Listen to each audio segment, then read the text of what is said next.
everyone, it's Rita Nurmaliza and welcome back to Cerita.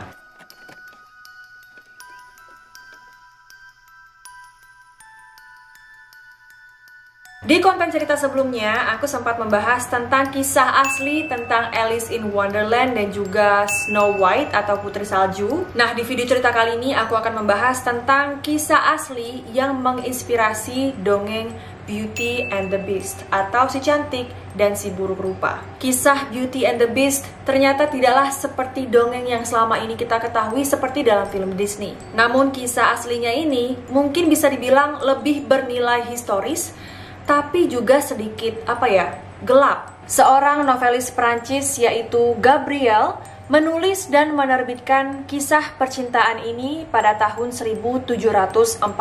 Tapi tahu gak sih kalian, kalau ternyata kisah Beauty and the Beast yang ditulis oleh Gabriel ini sesungguhnya terinspirasi pada sebuah kisah yang cukup menyedihkan, tapi juga merupakan kisah nyata, yaitu sebuah cerita tentang seorang pria bernama Petrus Gonsalvus yang berhasil masuk ke sebuah istana di Prancis dan menikahi seorang wanita bernama Catherine. Meskipun kisah Petrus dan Catherine Gonsalvus mungkin bukanlah satu-satunya inspirasi dari cerita Beauty and the Beast. Petrus Gonsalvus, dan dialah orang di balik kisah Beauty and the Beast yang sebenarnya. Dia berkeliling Eropa, menikahi seorang wanita cantik, dan memiliki anak. Namun, penampilan Gonsalvus tidaklah seperti pria pada umumnya. Wajahnya hampir semuanya dipenuhi dengan rambut. Dalam versi Disney, Belle adalah sebuah simbol kecantikan yang cerdas yang jatuh cinta pada seorang pria yang telah dikutuk dalam bentuk binatang buas. Terlepas dari kutukan itu, Beast memiliki mata yang indah dan hati yang lembut, ditambah dengan rasa cintanya kepada Belle. Beauty and the Beast adalah dongeng yang berakhir ketika cinta mereka memecahkan kutukan dan keduanya hidup bahagia selamanya di sebuah kastil. Tapi sayangnya, the real Beauty and the Beast dalam kehidupan nyata yang mengilhami cerita itu tidak mendapatkan akhir seperti dalam dongeng. Dan tidak ada kutukan yang bisa dipatahkan oleh sang buruk rupa yang harus hidup dengan kondisinya yang seperti itu sepanjang hidupnya.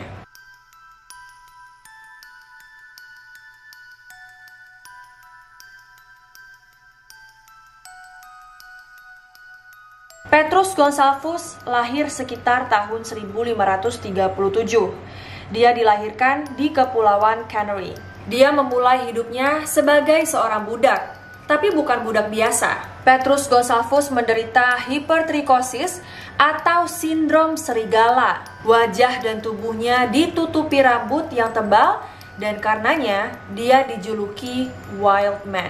Cerita tentang manusia liar telah berkembang selama berabad-abad. Mereka dipandang lebih seperti binatang ketimbang manusia. Mereka sering dianggap orang barbar yang hidup di tepi peradaban. Dan sayangnya, semua orang berasumsi bahwa Petrus muda tidak sepenuhnya manusia karena kondisinya tersebut. Ketika dia ini baru berusia 10 tahun, Petrus Gonsalvus dikurung di dalam kandang besi di mana dia diberi daging mentah dan pakan ternak. Pada tahun 1547, Petrus muda dikirim ke Prancis sebagai hadiah kepada Raja Henry II of France atas hadiah penobatannya. Begitu Petrus tiba di Prancis, dia langsung dikurung di ruang bawah tanah untuk diobservasi. Seolah-olah dia ini adalah binatang liar. Para dokter dan akademisi istana menyelidiki Petrus dan menyimpulkan bahwa dia bukan wild man atau manusia liar, melainkan anak laki-laki berusia 10 tahun dengan rambut tebal yang tumbuh di wajah dan tubuhnya. Petrus bahkan memberitahu namanya kepada mereka, yang kemudian diubah namanya dari Pedro González menjadi Petrus Gonsalvus. Raja Henry II menyatakan bahwa Petrus ini harus menerima pendidikan. Di mata raja, Petrus masih orang yang memiliki adab yang mungkin tidak mampu belajar. Jadi Henry tidak berharap Petrus berhasil. Tapi ternyata Petrus muda mengejutkan kerajaan dengan menjadi fasih berbahasa Latin dan belajar etiket-etiket kerajaan. Petrus belajar dari taktik militer hingga mempelajari segala hal yang memang seharusnya dimiliki oleh seorang bangsawan muda. Bahkan dia ini lebih berpendidikan dibandingkan dengan aristokrat itu sendiri. Setelah membantah stereotip tentang wild man, Petrus pun menjadi tamu istana yang penting. Suatu waktu, Petrus pun membuktikan kepandaiannya sehingga dia menjadi tokoh penting di istana Raja Henry. Seiring dengan pendidikan bangsawannya, setidaknya dia telah menguasai 3 bahasa dan dia pun diizinkan berpakaian seperti bangsawan dan makan makanan yang dimasak di istana raja. Raja bahkan dikabarkan sangat menyukai Petrus, yang dianggap sebagai kehormatan besar di abad ke-16. Namun, terlepas dari itu semua, Petrus masih dipandang sebagai manusia yang aneh. Sama seperti kurcaci yang disimpan di istana kerajaan untuk hiburan, Petrus diperlakukan seperti binatang peliharaan manusia. Seniman Agostino Carracci bahkan melukis potret 3 anggota kerajaan Raja Henry, di mana Petrus ditampilkan telanjang, hanya mengenakan pakaian dari bulu kecil, sebagai simbol statusnya sebagai wild man. Dan potret itu berjudul Hairy Harry, Mad Peter, dan Tiny Ammon. Petrus adalah orang pertama yang tercatat menderita hipertrikosis, suatu kondisi yang menyebabkan pertumbuhan rambut berlebihan pada tubuh. Hipertrikosis sangat jarang ya, hanya ada 50 kasus yang diketahui dalam sejarah. Dermatologis Sarah K. Taylor melaporkan bahwa sejak abad pertengahan, sekitar 50 orang dengan hipertrikosis bawaan telah dideskripsikan. Tetapi istana tidak peduli dengan kondisi Petrus. Mereka hanya ingin mengagumi orang aneh yang berpakaian seperti bangsawan.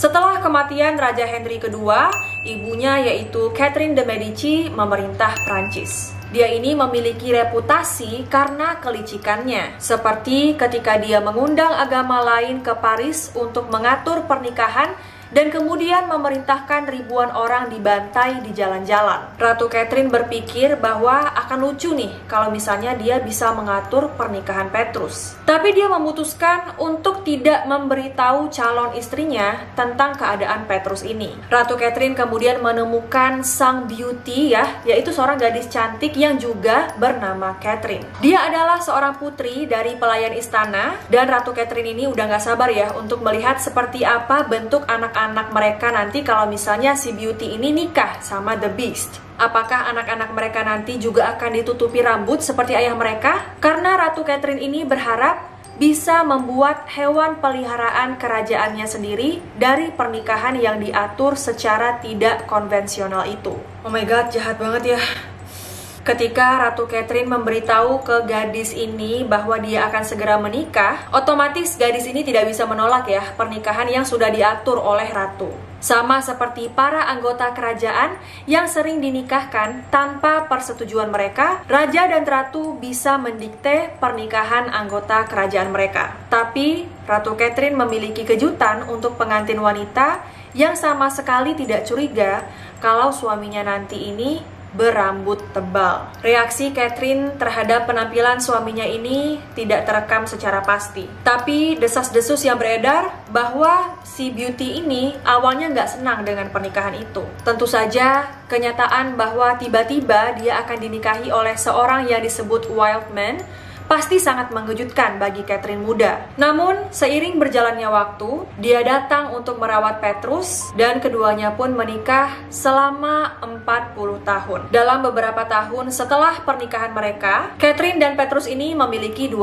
anak. Yang keduanya, alhamdulillah tidak dilahirkan dengan kondisi seperti ayah mereka. Mereka tidak memiliki rambut di wajah dan juga tubuhnya. Ratu Catherine pastinya kecewa ya, karena ternyata eksperimennya tidak berhasil. Tapi kemudian 2 anak berikutnya ternyata lahir dengan wajah yang ditutupi rambut, membuktikan pada bangsawan Eropa bahwa beauty tidak selalu dapat menaklukkan the beast.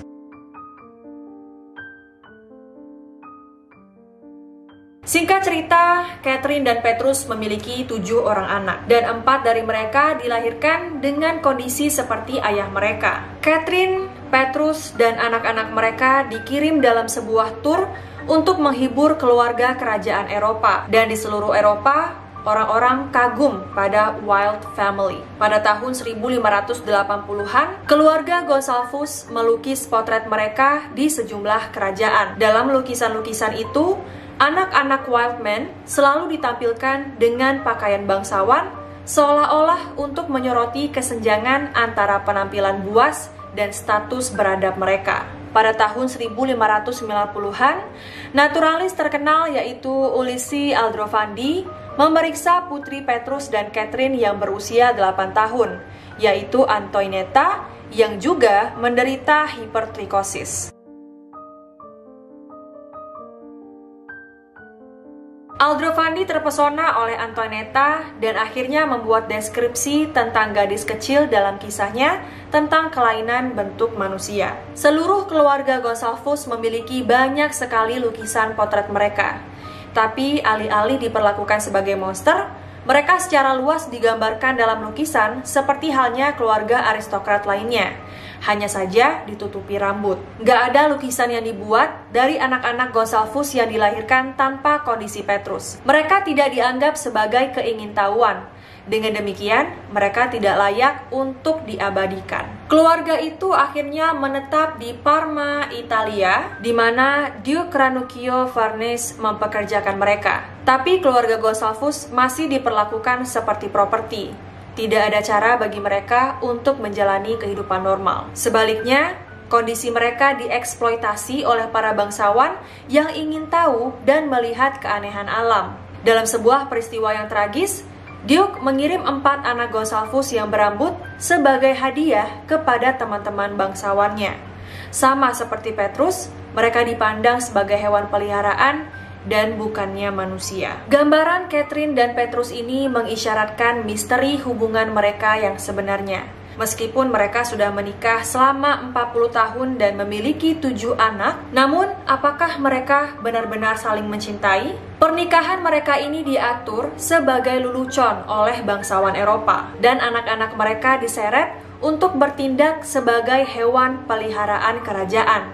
Kisah mereka begitu suram sehingga sulit untuk membayangkan bagaimana itu bisa menjadi dasar dari dongeng Beauty and the Beast. Beauty and the Beast dalam kehidupan nyata terperangkap di kerajaan Eropa, tempat di mana mereka tinggal bersama bangsawan dan mengenakan pakaian indah, tapi tidak memiliki kendali atas kehidupan mereka. Sementara versi dongeng Beauty and the Beast berakhir dengan bahagia, dalam kehidupan nyata gak ada yang tahu apa yang sebenarnya terjadi pada Catherine dan Petrus. Setelah digeser dari satu kerajaan ke kerajaan lain, mereka akhirnya menetap di desa kecil Capodimonte di Italia. Catherine meninggal pada tahun 1623 menurut registrasi kematian kota, tapi nggak ada catatan kematian Petrus. Mungkin saja Petrus dianggap tidak cukup manusia untuk menerima haknya, meskipun itu hanya sekedar mencatat tanggal kematiannya. Bahkan pada saat itu, Petrus masih dipandang sebagai hal yang aneh daripada seorang manusia. Tapi Petrus Gonsalvus tidak sepenuhnya hilang dari sejarah, karena kisah hidupnya menjadi kisah Beauty and the Beast